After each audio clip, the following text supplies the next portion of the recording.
Endymion, Book 4.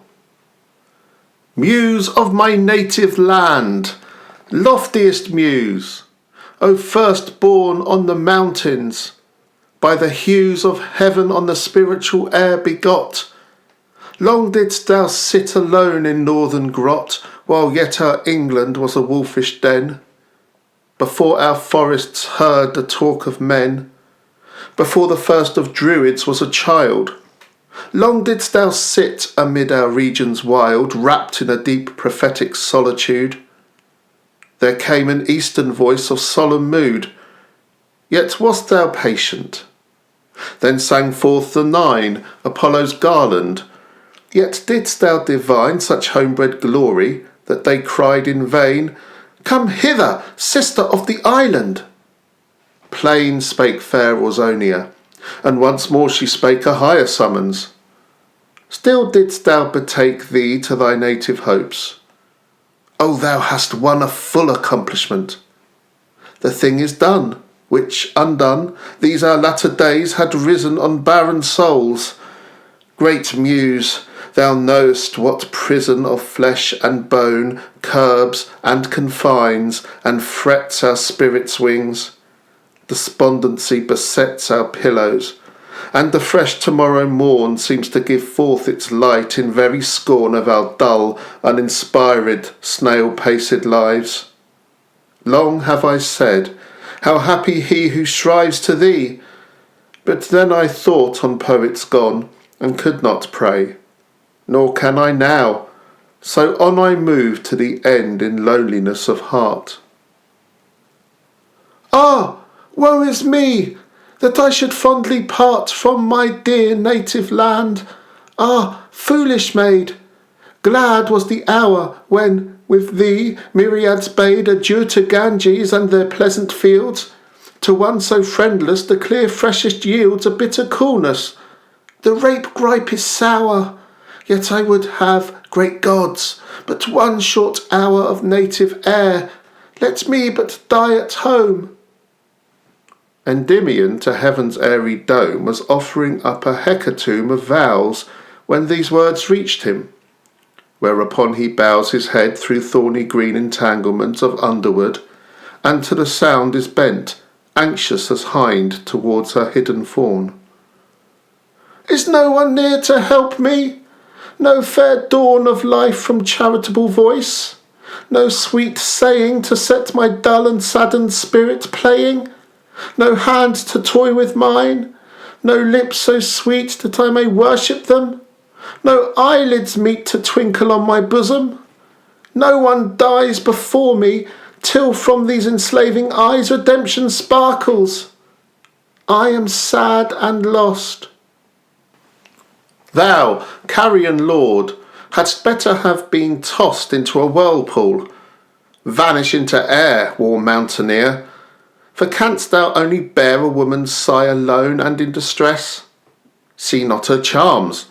Is Phoebe passionless? Phoebe is fair afar, O gaze no more. Yet if thou wilt behold all beauty's store, behold her panting in the forest grass. Do not those curls of glossy jet surpass for tenderness the arms so idly lain amongst them? Feelest not a kindred pain to see such lovely eyes in swimming search after some warm delight that seems to perch dove-like in the dim cell lying beyond their upper lids? Hist! Oh, for Hermes' wand to touch this flower into human shape, that woodland hyacinthus could escape from his green prison, and here kneeling down call me his queen, his second life's fair crown. Ah me, how I could love! My soul doth melt for the unhappy youth. Love! I have felt so faint a kindness, such a meek surrender to what my own full thoughts had made too tender, that but for tears my life had fled away. Ye deaf and senseless minutes of the day, and thou, old forest, hold ye this for true. There is no lightning, no authentic dew, but in the eye of love. There's not a sound, melodious howsoever, can confound the heavens and earth in one to such a death as doth the voice of love. There's not a breath will mingle kindly with the meadow air, till it has panted round and stolen a share of passion from the heart. Upon a bough he leant, wretched. He surely cannot now thirst for another love. O impious, that he can even dream upon it thus, thought he. Why am I not as are the dead, since to a woe like this I have been led through the dark earth and through the wondrous sea? Goddess, I love thee not the less. From thee by Juno's smile I turn not. No, no, no.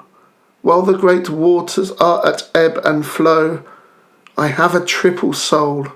O fond pretence, for both my love is so immense, I feel my heart is cut in twain for them. And so he groaned, as one by beauty slain. The lady's heart beat quick, and he could see her gentle bosom heave tumultuously. He sprang from his green covert. There she lay, sweet as a musk rose upon new-made hay, with all her limbs on tremble, and her eyes shut softly up alive. To speak he tries. Fair damsel, pity me, forgive that I thus violate thy bower's sanctity. O pardon me, for I am full of grief, grief born of thee, young angel, fairest thief, who stolen hast away the wings wherewith I was to top the heavens. Dear maid, sith thou art my executioner, and I feel loving and hatred, misery and weal, will in a few short hours be nothing to me, and all my story that much passion slew me. Do smile upon the evening of my days, and, for my tortured brain begins to craze, be thou my nurse, and let me understand how dying I shall kiss that lily hand. Dost weep for me? Then should I be content. Scowl on, ye fates, until the firmament out blackens Erebus, and the full caverned earth crumbles into itself. By the cloud girth of Jove, those tears have given me a thirst to meet oblivion. As her heart would burst, the maiden sobbed a while, and then replied, Why must such desolation betide as that thou speakest of? Are not these green nooks empty of all misfortune? Do the brooks utter a Gorgon voice? Does yonder thrush, schooling its half-fledged little ones to brush about the dewy forest, whisper tales? Speak not of grief, young stranger, or cold snails will slime the rose tonight. Though if thou wilt, methinks 'twould be a guilt, a very guilt, not to companion thee, and sigh away the light, the dusk, the dark, till break of day. Dear lady, said Endymion, 'tis past, I love thee, and my days can never last. That I may pass in patience still speak, let me have music dying, and I seek no more delight. I bid adieu to all. Didst thou not after other climates call, and murmur about Indian streams? Then she, sitting beneath the midmost forest tree, for pity sang this roundelay. O sorrow, why dost borrow the natural hue of health from the male lips, to give maiden blushes to the white rose bushes? Or is it thy dewy hand the daisy tips? O sorrow, why dost borrow the lustrous passion from a falcon eye, to give the glowworm light? Or, on a moonless night, to tinge on siren shores the salt sea spry?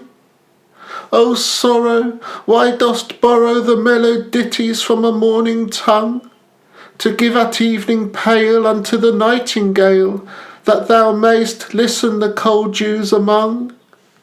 O sorrow, why dost borrow heart's lightness from the merriment of May? A lover would not tread a cowslip on the head, though he should dance from eve till peep of day, nor any drooping flower held sacred for thy bower, wherever he may sport himself and play. To sorrow I bade good morrow, and thought to leave her far away behind. But cheerly, cheerly, she loves me dearly, she is so constant to me and so kind. I would deceive her and so leave her, but she is so constant and so kind. Beneath my palm trees by the riverside I sat a-weeping. In the whole world wide there was no one to ask me why I wept, and so I kept brimming the water-lily cups with tears cold as my fears. Beneath my palm trees by the riverside I sat a-weeping. What enamoured bride, cheated by shadowy wooer from the clouds, but hides and shrouds beneath dark palm trees by a riverside? And as I sat over the light blue hills, there came a noise of revellers. The rills into the wide stream came of purple hue. 'Twas Bacchus and his crew. The earnest trumpet spake, and silver thrills from kissing cymbals made a merry din. 'Twas Bacchus and his kin.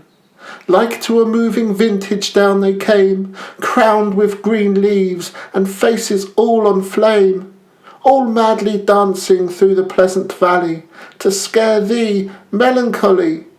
Oh then, thou wast a simple name, and I forgot thee, as the buried holly by shepherds is forgotten, when, in June, tall chestnuts keep away the sun and moon. I rushed into the folly. Within his car aloft young Bacchus stood, trifling his ivy dart in dancing mood, with sidelong laughing, and little rills of crimson wine imbrued his plump white arms and shoulders, enough white for Venus's pearly bite. And near him rode Silenus on his ass, pelted with flowers as he did pass, tipsily quaffing. Whence came ye, merry damsels? Whence came ye? So many, and such glee? Why have ye left your bowers desolate, your lutes and gentler fate? We follow Bacchus, Bacchus on the wing, a-conquering. Bacchus, young Bacchus, good or ill betide, we dance before him thorough kingdoms wide. Come hither, lady fair, and joined be to our wild minstrelsy. Whence came ye, jolly satyrs? Whence came ye? So many, and such glee? Why have ye left your forest haunts? Why left your nuts in oak tree cleft? For wine we left our kernel tree, for wine we left our heath and yellow brooms and cold mushrooms. For wine we follow Bacchus through the earth, great god of breathless cups and chirping mirth. Come hither, lady fair, and joined be to our mad minstrelsy. Over wide streams and mountains great we went, and, save when Bacchus kept his ivy tent, onward the tiger and the leopard pants, with Asian elephants. Onward these myriads, with song and dance, with zebras striped, and sleek Arabians prance, web-footed alligators, crocodiles, bearing upon their scaly backs, in files, plump infant laughers mimicking the coil of seamen, and stout galley rowers toil. With toying oars and silken sails they glide, nor care for wind and tide. Mounted on panthers' furs and lions' manes, from rear to van they scour about the plains, a 3 days' journey in a moment done, and always at the rising of the sun, about the wilds they hunt with spear and horn, on spleenful unicorn. I saw Assyrian Egypt kneel adown before the vine-wreath crown. I saw parched Abyssinia rouse and sing to the silver cymbals' ring. I saw the whelming vintage hotly pierce old Tartary the fierce. The kings of Indy their jewel sceptres veil, and from their treasures scatter pearled hail.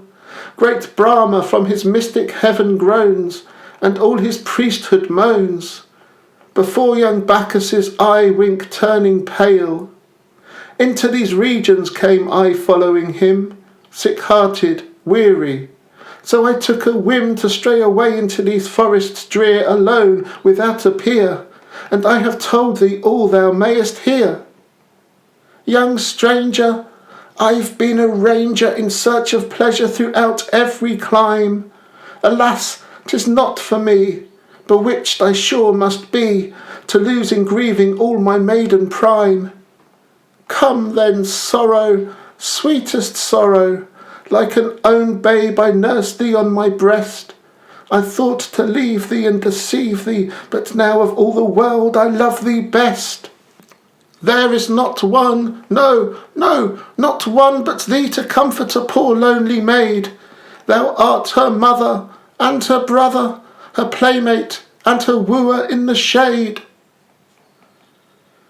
Oh, what a sigh she gave in finishing, and look, quite dead to every worldly thing. Endymion could not speak, but gazed on her, and listened to the wind that now did stir about the crisped oaks full drearily, yet with as sweet a softness as might be remembered from its velvet summer song. At last he said, Poor lady, how thus long have I been able to endure that voice? Fair melody, kind siren, I've no choice. I must be thy sad servant evermore. I cannot choose but kneel here and adore. Alas, I must not think. By Phoebe, no. Let me not think, soft angel. Shall it be so? Say, beautifulest, shall I never think? O thou couldst foster me beyond the brink of recollection, make my watchful care close up its bloodshot eyes, nor see despair. Do gently murder half my soul, and I shall feel the other half so utterly. I'm giddy at that cheek so fair and smooth. Oh, let it blush so ever. Let it soothe my madness. Let it mantle rosy warm with the tinge of love, panting in safe alarm. This cannot be thy hand, and yet it is. And this is sure thine other softling, this thine own fair bosom, and I am so near. Wilt fall asleep? Oh, let me sip that tear, and whisper one sweet word that I may know this is this world, sweet dewy blossom. Woe, woe, woe to that Endymion! Where is he?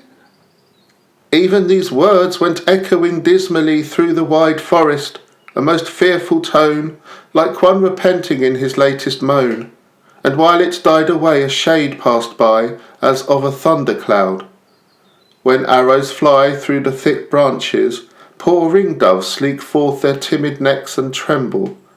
So these both leant to each other trembling, and sat so waiting for some destruction, when lo!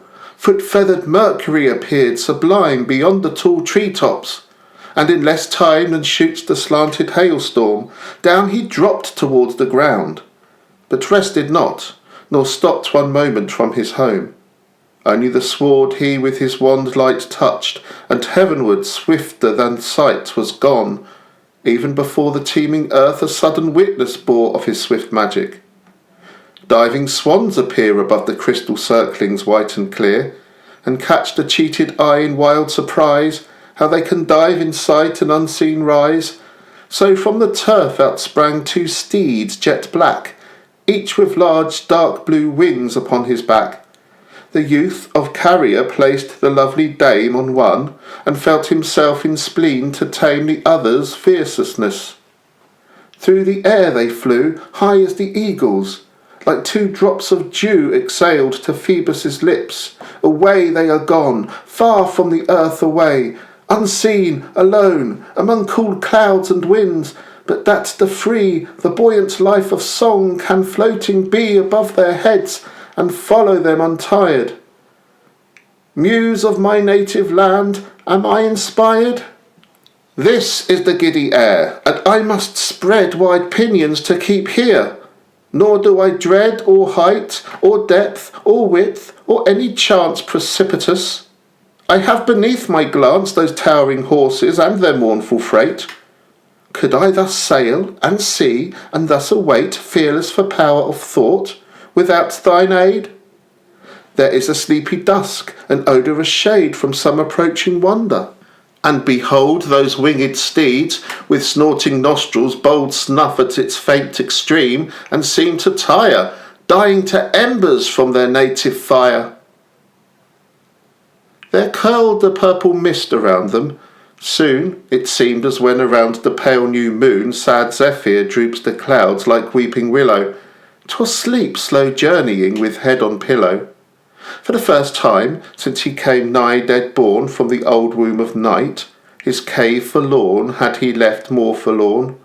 For the first time he felt aloof the day and morning's prime, because into his depth Cimmerian there came a dream, showing how a young man, ere a lean bat could plump its wintry skin, would at high Jove's imperial footstool win an immortality, and how espouse Jove's his daughter, and be reckoned of his house. Now was he slumbering towards heaven's gate, that he might at the threshold 1 hour wait to hear the marriage melodies, and then sink downward to his dusky cave again. His litter of smooth semi-lucent mist, diversely tinged with rose and amethyst, puzzled those eyes that for the centre sought, and scarcely for 1 moment could be caught his sluggish form reposing motionless. Those 2 on winged steeds, with all the stress of vision, searched for him, as one would look athwart the sallows of a river nook to catch a glance at silver-throated eels, or from old Skiddaws' top, when fog conceals his rugged forehead in a mantle pale, with an eye guessed towards some pleasant vale, descry a favourite hamlet faint and far. These raven horses, though they fostered are of earth's splenetic fire, duly drop their full veined ears, nostrils blood wide, and stop. Upon the spiritless mist have they outspread their ample feathers, are in slumber dead, and on those pinions, level in mid-air, Endymion sleepeth and the lady fair. Slowly they sail, slowly as icy isle upon a calm sea drifting, and meanwhile the mournful wanderer dreams. Behold, he walks on heaven's pavement. Brotherly he talks to divine powers. From his hand full fain Juno's proud birds are pecking pearly grain. He tries the nerve of Phoebus's golden bow, and asketh where the golden apples grow. Upon his arm he braces Pallas's shield, and strives in vain to unsettle and wield a Jovian thunderbolt. Arch Hebe brings a full-brimmed goblet, dances lightly, sings and tantalizes long. At last he drinks, and lost in pleasure at her feet he sinks, touching with dazzled lips her starlight hand. He blows a bugle, an ethereal band are visible above. The seasons fall. Green-kirtled spring, flush summer, golden store in autumn's sickle, winter frosty hoar, join dance with shadowy hours, while still the blast, in swells unmitigated, still doth last to sway their floating morris. Whose is this? Whose bugle? He inquires. They smile. Oh, this! Why is this mortal here? Dost thou not know its mistress's lips? Not thou? 'Tis Dian's! Lo! She rises crescented. He looks. 'Tis she, his very goddess. Goodbye, earth, and sea, and air, and pains, and care, and suffering.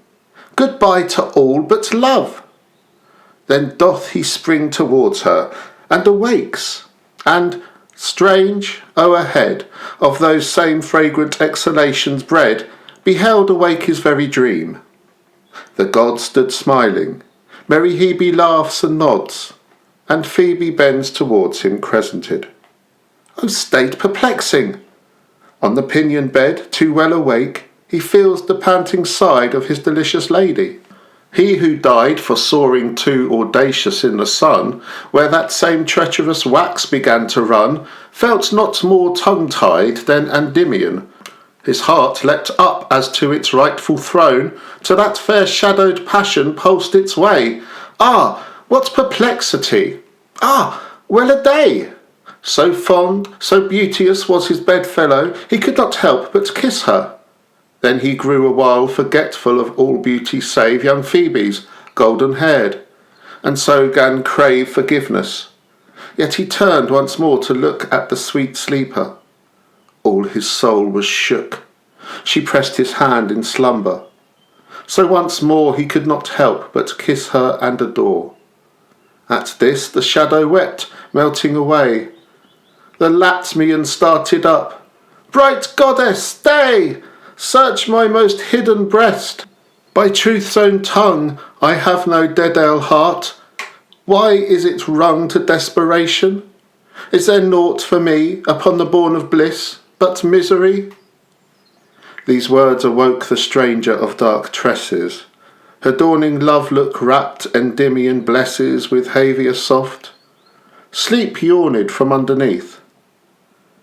Thou swan of Ganges, let us no more breathe this murky phantasm. Thou contented seem'st pillowed in lovely idleness, nor dream'st what horrors may discomfort thee and me. Ah, shouldst thou die from my heart treachery?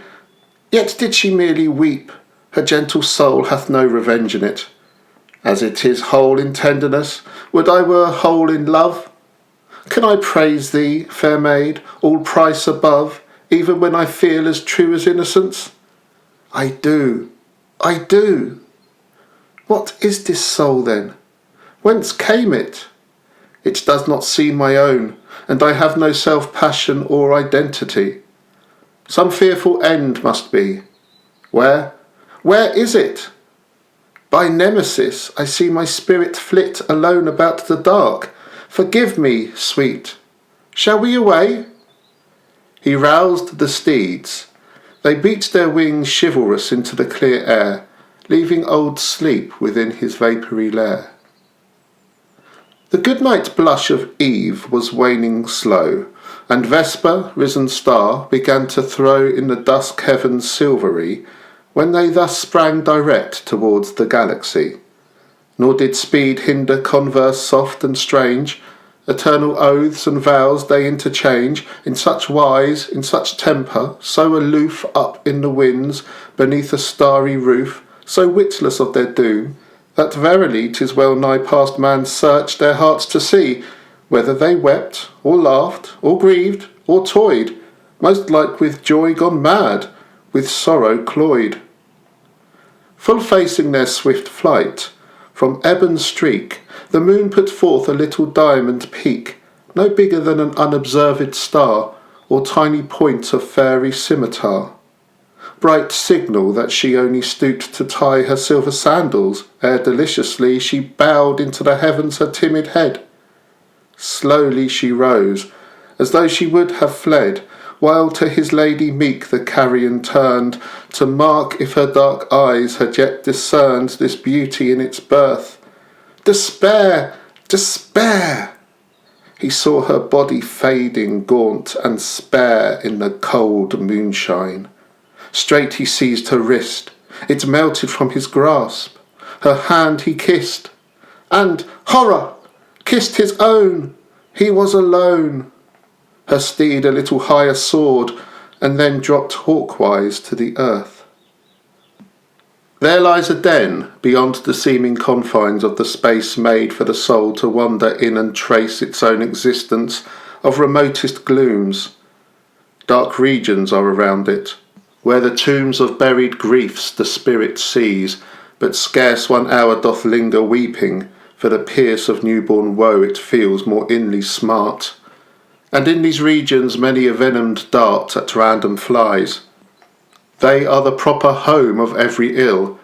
The man is yet to come who hath not journeyed in this native hell. But few have ever felt how calm and well sleep may be had in that deep den of all. There anguish does not sting, nor pleasure pull. Woe hurricanes beat ever at the gate, yet all is still within and desolate. Beset with painful gusts, within ye hear no sound so loud as when on curtained bier the death-watch tick is stifled. Enter none who strive therefore. On the sudden it is won. Just when the sufferer begins to burn, then it is free to him. And from an urn, still fed by melting ice, he takes a draught. Young Semele, such richness never quaffed in her maternal longing. Happy gloom, dark paradise, where pale becomes the bloom of health by dew, where silence dreariest is most articulate, where hopes infest, where those eyes are the brightest far that keep their lids shut longest in a dreamless sleep. O happy spirit home, O wondrous soul, pregnant with such a den to save the whole in thine own depth. Hail, gentle carrion, for never since thy griefs and woes began hast thou felt so content. A grievous feud hath led thee to this cave of quietude. Ay, his lulled soul was there, although upborne with dangerous speed, and so he did not mourn because he knew not whither he was going. So happy was he, not the aerial blowing of trumpets at clear parley from the east could rouse from that fine relish, that high feast. They stung the feathered horse. With fierce alarm he flapped towards the sound. Alas, no charm could lift Endymion's head, or he had viewed a sky mask, a pinion multitude, and silvery was its passing, voices sweet warbling the while as if to lull and greet the wanderer in his path. Thus warbled they, while past the vision went in bright array. Who from Dian's feast would be away? For all the golden bowers of the day are empty left. Who away would be from Cynthia's wedding and festivity? Not Hesperus. Lo, upon his silver wings he leans away for highest heaven and sings, snapping his lucid fingers merrily. Ah, Zephyrus, art here, and Flora too? Ye tender bibbers of the rain and dew, young playmates of the rose and daffodil, be careful ere ye enter in to fill your baskets high with fennel green and balm and golden pines, savoury, latter mint and columbines, cool parsley, basil sweet and sunny thyme. Yea, every flower and leaf of every clime, all gathered in the dewy morning. Hie away, fly, fly! Crystalline brother of the belt of heaven, Aquarius, to whom King Jove has given 2 liquid pulse streams stead of feathered wings, 2 fan-like fountains, thine illuminings for Dian play. Dissolve the frozen purity of air. Let thy white shoulders silvery and bare show cold through watery pinions. Make more bright the star queen's crescent on her marriage night. Haste, haste away! Castor has tamed the planet Lion, see, and of the bear has Pollux mastery. A third is in the race. Who is the third, speeding away swift as the eagle bird? The ramping centaur. The lion's mane's on end, the bear how fierce! The centaur's arrow ready seems to pierce some enemy. Far forth his bow is bent into the blue of heaven. He'll be shent, pale unrelentor, when he shall hear the wedding lutes a-playing. Andromeda, sweet woman, why delaying so timidly among the stars? Come hither, join this bright throng, and nimbly follow whither they all are going. Danae's son, before Jove newly bowed, has wept for thee, calling to Jove aloud. Thee, gentle lady, did he disenthrall. Ye shall for ever live and love, for all thy tears are flowing. By Daphne's fright, behold Apollo. More Endymion heard not. Down his steed him bore, prone to the green head of a misty hill. His first touch of the earth went nigh to kill.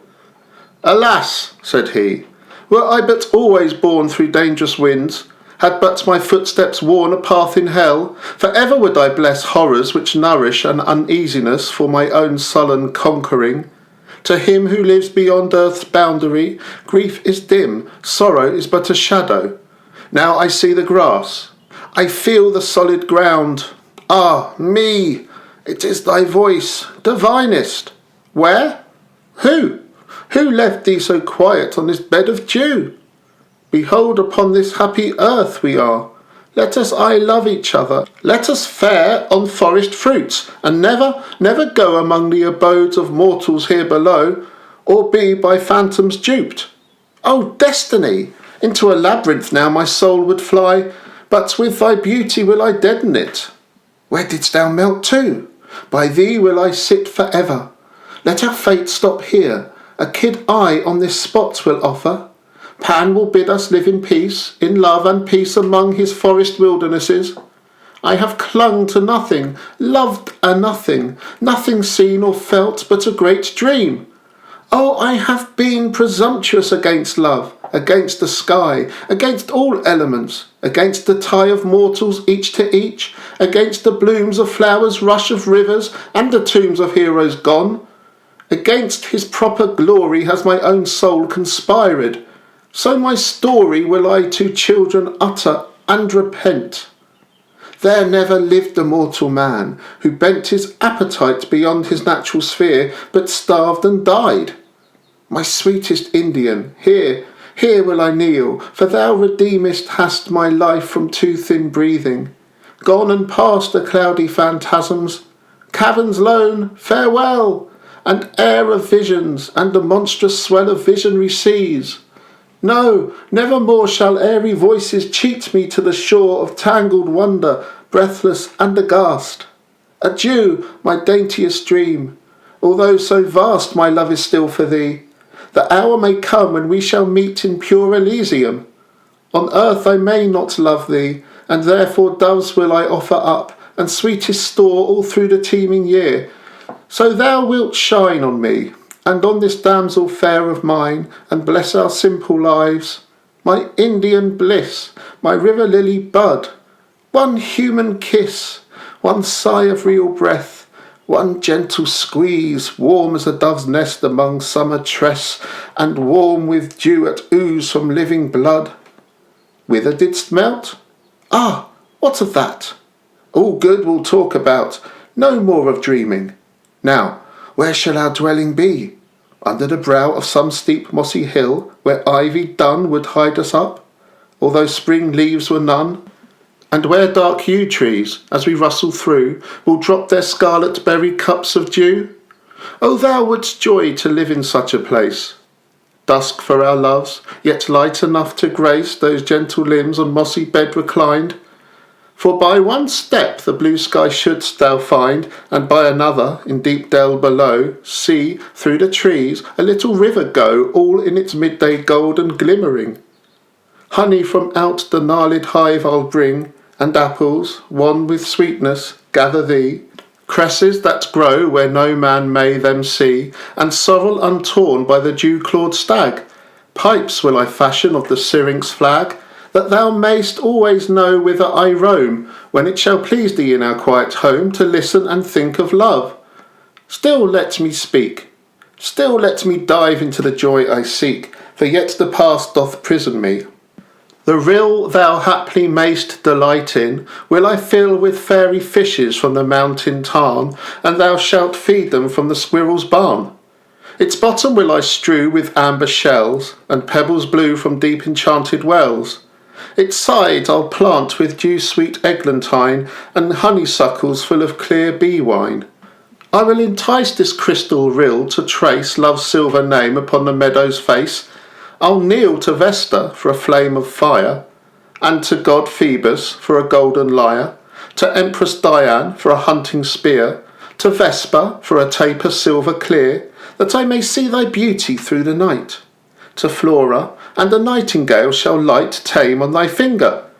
To the river gods, and they shall bring thee taper fishing rods of gold, and lines of naiads' long bright tress. Heaven shield thee for thine utter loveliness. Thy mossy footstool shall the altar be, for which I'll bending, dear love, to thee. Those lips shall be my Delphos, and shall speak laws to my footsteps, colour to my cheek, trembling or steadfastness to this same voice, and of three sweetest pleasurings the choice. And that affectionate light, those diamond things, those eyes, those passions, those supreme pearl springs, shall be my grief or twinkle me to pleasure. Say, is not bliss within our perfect seizure?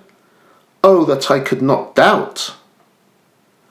The mountaineer thus strove by fancy's vein and crew to clear his bride path to some tranquillity. It gave bright gladness to his lady's eye, and yet the tears she wept were tears of sorrow. Answering thus, just as the golden morrow beamed upward from the valleys of the east, "Oh, that the flutter of this heart had ceased, or the sweet name of love had passed away! Young feathered tyrant, by a swift decay wilt thou devote this body to the earth, and I do think that at my very birth I lisped thy blooming titles inwardly. For at the first dawn and thought of thee, with uplift hands I blessed the stars of heaven. Art thou not cruel? Ever have I striven to think thee kind, but it will not do. When yet a child, I heard that kisses drew favour from thee, and so I kisses gave to the void air, bidding them find out love. But when I came to feel how far above all fancy, pride, and fickle maidenhood, all earthly pleasure, all imagined good, was the warm tremble of a devout kiss, even then, that moment, at the thought of this, fainting I fell into a bed of flowers, and languished there 3 days. Ye milder powers, am I not cruelly wronged? Believe me, dear Endymion, were I to weave with my own fancies garlands of sweet life, thou shouldst be one of all. Bitter strife! I may not be thy love. I am forbidden, indeed I am, thwarted, affrighted, chidden by things I trembled at, and Gorgon wrath. Twice hast thou asked whither I went. Henceforth ask me no more. I may not utter it, nor may I be thy love. We might commit ourselves at once to vengeance. We might die, we might embrace and die. Voluptuous thought! Enlarge not to my hunger, or I'm caught in trammels of perverse deliciousness. No, that shall not be. Thee will I bless, and bid a long adieu. The carrion no word returned. Both lovelorn, silent, wan, into the valleys green together went, far wandering. They were perforce content to sit beneath a fair lone beechen tree, nor at each other gazed, but heavily pored on its hazel cirque of shedded leaves. Endymion, unhappy! It nigh grieves me to behold thee thus in last extreme, enskied ere this, but truly that I deem truth the best music in the firstborn song. Thy lute-voiced brother will I sing ere long, and thou shalt aid. Hast thou not aided me? Yes, moonlight emperor, felicity has been thy meed for many thousand years, yet often have I, on the brink of tears, mourned as if yet thou wert a forester, forgetting the old tale. He did not stir his eyes from the dead leaves, or one small pulse of joy he might have felt. The spirit culls unfaded amaranth, when wild it strays through the old garden ground of boyish days. A little onward ran the very stream by which he took his first soft poppy dream, and on the very bark against which he leant a crescent he had carved, and round it spent his skill in little stars. The teeming tree had swollen and greened the pious charactery, but not ta'en out. Why, there was not a slope up which he had not feared the antelope, and not a tree beneath whose rooty shade he had not with his tamed leopards played, nor could an arrow light or javelin fly in the air where his had never been, and yet he knew it not. Oh, treachery! Why does his lady smile, pleasing her eye with all his sorrowing? He sees her not, but whoso stares on him? His sister, sure, Peona of the woods. Can she endure? Impossible. How dearly they embrace! His lady smiles. Delight is in her face. It is no treachery. Dear brother mine, Endymion, weep not so. Why shouldst thou pine when all great Latmos so exalt wilt be? Thank the great gods, and look not bitterly, and speak not one pale word, and sigh no more. Sure I will not believe thou hast such store of grief to last thee to my kiss again. Thou surely canst not bear a mind in pain, come hand in hand with one so beautiful. Be happy both of you, for I will pull the flowers of autumn for your coronals. Pan's holy priest for young Endymion calls, and when he is restored, thou, fairest dame, shalt be our queen. Now is it not a shame to see ye thus, not very, very sad? Perhaps ye are too happy to be glad. O feel as if it were a common day, free-voiced as one who never was away. No tongue shall ask, whence come ye? But ye shall be gods of your own rest imperial. Not even I, for one whole month, will pry into the hours that have passed us by, since in my arbour I did sing to thee. O Hermes, on this very night will be a hymning up to Cynthia, Queen of Light. For the soothsayers old saw yesternight good visions in the air, whence will befall, as say these sages, health perpetual to shepherds and their flocks, and furthermore, in Dian's face they read the gentle law. Therefore for her these vesper carols are. Our friends will all be there from nigh and far. Many upon thy death have ditties made, and many, even now, their foreheads shade with cypress on the day of sacrifice. New singing for our maids shalt thou devise, and pluck the sorrow from our huntsmen's brows. Tell me, my lady queen, how to espouse this wayward brother to his rightful joys. His eyes are on thee bent, as thou didst pose his fate most goddess-like. Help me, I pray, to lure.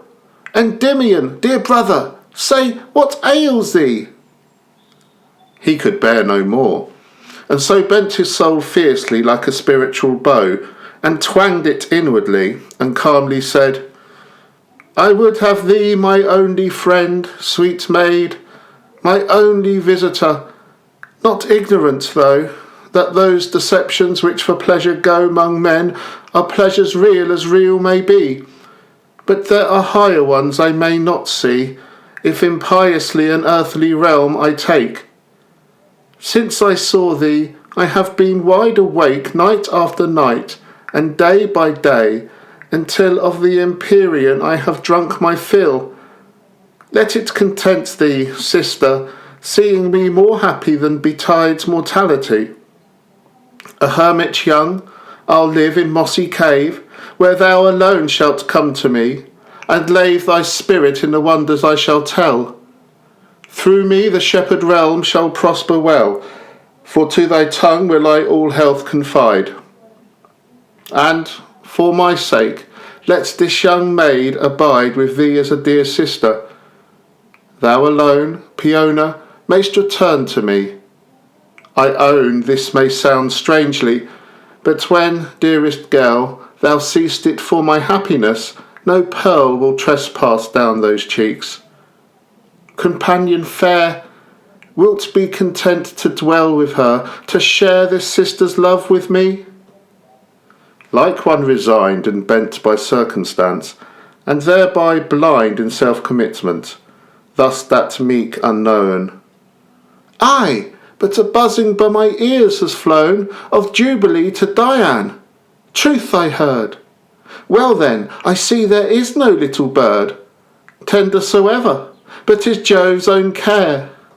Long have I sought for rest, and, unaware, behold I find it, so exalted too, so after my own heart. I knew there was a place untenanted in it. In that same void white chastity shall sit, and monitor me nightly to lone slumber. With sanest lips I vow me to the number of Dian's sisterhood, and, kind lady, with thy good help, this very night shall see my future days to her fane consecrate. As feels a dreamer what doth most create his own particular fright, so these three felt, or like one who, in after ages, knelt to Lucifer or Baal, when he'd pine after a little sleep, or when in mine far underground a sleeper meets his friends who know him not. Each diligently bends towards common thoughts and things for very fear, striving their ghastly malady to cheer, by thinking it a thing of yes and no, that housewives talk of. But the spirit blow was struck, and all were dreamers. At the last Endymion said, "Are not our fates all cast? Why stand we here? Adieu, ye tender pair, adieu." Whereat those maidens, with wild stare, walked dizzily away. Pained and hot his eyes went after them, until they got near to a cypress grove, whose deadly maw in one swift moment would what then he saw engulf for ever. "Stay!" he cried. "Ah, stay! Turn, damsels! Hist! One word I have to say. Sweet Indian, I would see thee once again. It is a thing I dote on, so I'd fain, Peona, ye should hand in hand repair into those holy groves that silent are behind great Dian's temple. I'll be yon at vesper's earliest twinkle. They are gone, but once again." At this he pressed his hands against his face, and then did rest his head upon a mossy hillock green, and so remained as he a corpse had been all the long day, save when he scantly lifted his eyes abroad to see how shadows shifted with the slow move of time, sluggish and weary, until the poplar tops, in journey dreary, had reached the river's brim. Then up he rose, and, slowly as that very river flows, walked towards the temple grove with this lament. "Why such a golden eve? The breeze is sent careful and soft, that not a leaf may fall before the serene Father of them all bows down his summer head below the west. Now am I of breath, speech, and speed possessed, but at the setting I must bid adieu to her for the last time. Night will strew on the damp grass myriads of lingering leaves, and with them shall I die. Nor much it grieves to die, when summer dies on the cold sward. Why, I have been a butterfly, a lord of flowers, garlands, love knots, silly poses, groves, meadows, melodies, and arbour roses. My kingdom's at its death, and just it is that I should die with it. So in all this we miscall grief, bale, sorrow, heartbreak, woe, what is there to plain of? By Titan's foe I am but rightly served." So saying, he tripped lightly on, in sort of deathful glee, laughing at the clear stream and setting sun, as though they jests had been. Nor had he done his laugh at nature's holy countenance, until that grove appeared, as if perchance, and then his tongue with sober seemlihead gave utterance as he entered. "Ha!" I said, "King of the butterflies! But by this gloom, and by old Rhadamanthus's tongue of doom, this dusk religion, pomp of solitude, and the Promethean clay by thief endured, by old Saturnus's forelock, by his head shook with eternal palsy, I did wed myself to things of light from infancy. And thus to be cast out, thus lorn to die, is sure enough to make a mortal man grow impious." So he inwardly began on things for which no wording can be found, deeper and deeper sinking, until drowned beyond the reach of music. For the choir of Cynthia he heard not, though rough briar nor muffling thicket interposed to dull. The vesper hymn, far swollen, soft and full, through the dark pillars of those sylvan aisles. He saw not the two maidens, nor their smiles, wan as primroses gathered at midnight by chilly-fingered spring. "Unhappy wight! Endymion!" said Peona. "We are here! What wouldst thou ere we all are laid on bier?" Then he embraced her, and his lady's hand pressed, saying, "Sister, I would have command, if it were heaven's will, on our sad fate." At which that dark-eyed stranger stood elate, and said, in a new voice, but sweet as love, to Endymion's amaze. By Cupid's dove, and so thou shalt, and by the lily truth of my own breast thou shalt, beloved youth. And as she spake, into her face there came light, as reflected from a silver flame. Her long black hair swelled ampler, in display full golden. In her eyes a brighter day dawned blue and full of love. He beheld Phoebe, his passion. Joyous she upheld a lucid bow, continuing thus: Drear, drear has our delaying been, but foolish fear withheld me first, and then decrees of fate, and then 'twas fit that from this mortal state thou shouldst, my love, by some unlooked-for change be spiritualized. Peona, we shall range these forests, and to thee they safe shall be as was thy cradle. Hither shalt thou flee to meet us many a time. Next Cynthia bright Peona kissed, and blessed with fair good night. Her brother kissed her too, and knelt adown before his goddess in a blissful swoon. She gave her fair hands to him, and behold, before 3 swiftest kisses he had told, they vanished far away. Peona went home through the gloomy wood in wonderment.